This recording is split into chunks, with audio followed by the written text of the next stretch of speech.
at a nation's General Assembly. My fellow leaders, today is the fourth time I've had the great honor of speaking to this assembly as President of the United States. It'll be my last. I've seen a remarkable sweep of history.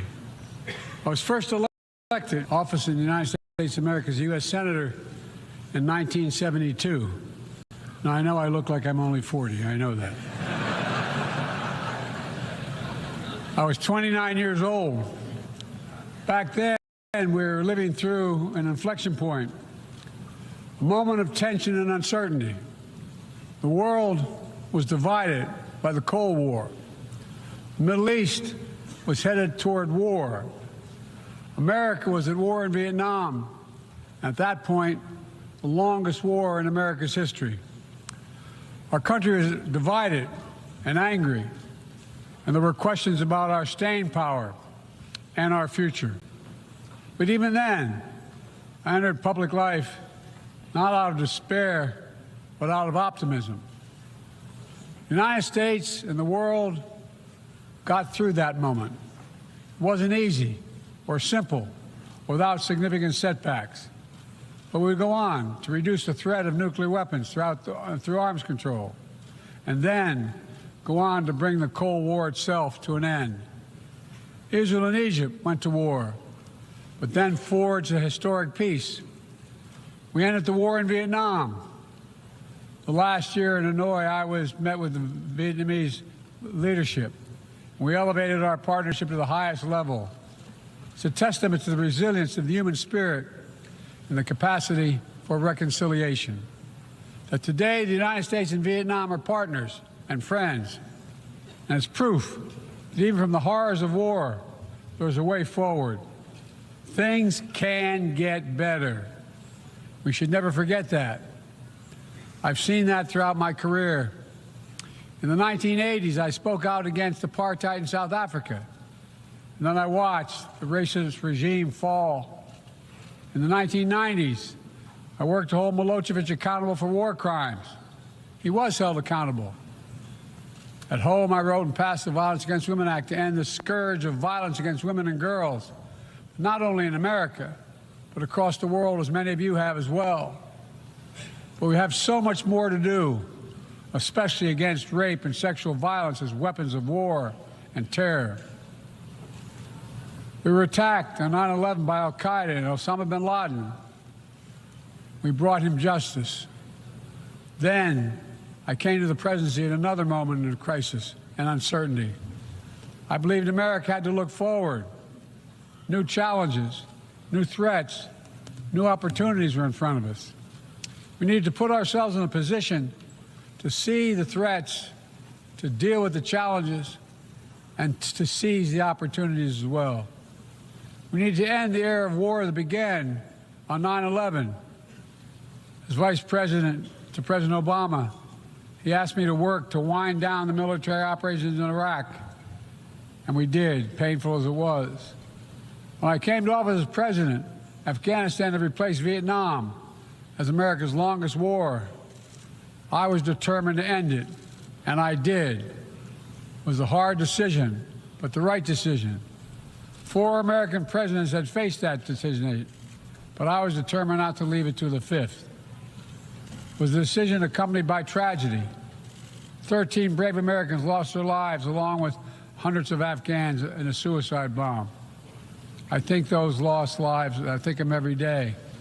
I think of all the 2,461 U.S. military deaths over a long 20 years of that war. 20,744 American servicemen wounded in action. I think of their service, their sacrifice, and their heroism.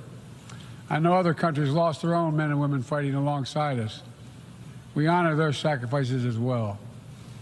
To face the future, I was also determined to rebuild my country's alliances and partnerships to a level not previously seen. We did just that, from traditional treaty alliances to new partnerships like the Quad with the United States, Japan, Australia, and India.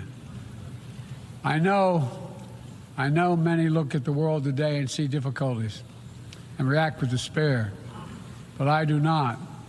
I won't. As leaders, we don't have the law. I recognize the challenges from Ukraine to Gaza to Sudan and beyond.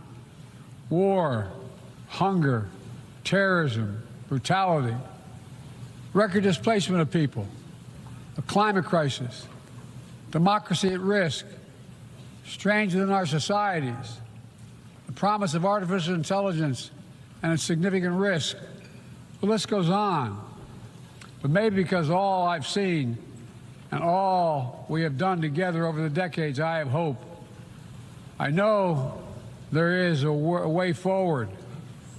In 1919, the Irish poet William Butler Yeats described a world, and I quote, "where things fall apart, the center cannot hold, mere anarchy is loosed upon the world," end of quote. Some may say those words describe the world not just in 1919, but in 2024. But I see a critical distinction. In our time, the center has held. Leaders and people from every region and across the political spectrum have stood together, turned the page. We turned the page on the worst pandemic in a century. We made sure COVID no longer controls our lives. We defended the UN Charter and ensured the survival of Ukraine as a free nation. My country made the largest investment in climate, clean energy, ever anywhere in history. There will always be forces that pull our countries apart and the world apart. Aggression, extremism, chaos, and cynicism. A desire to retreat from the world and go it alone. Our task, our test, is to make sure that the forces holding us together are stronger than those that are pulling us apart. That the principles of partnership that we came here each year to uphold can withstand the challenges. That the center holds once again.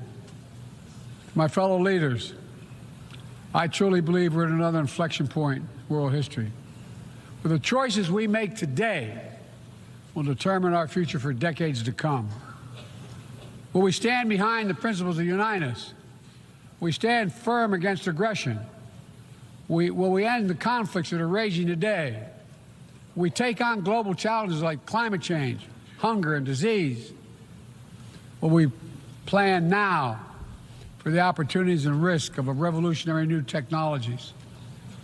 I want to talk today about each of these decisions and the actions, in my view, we must take.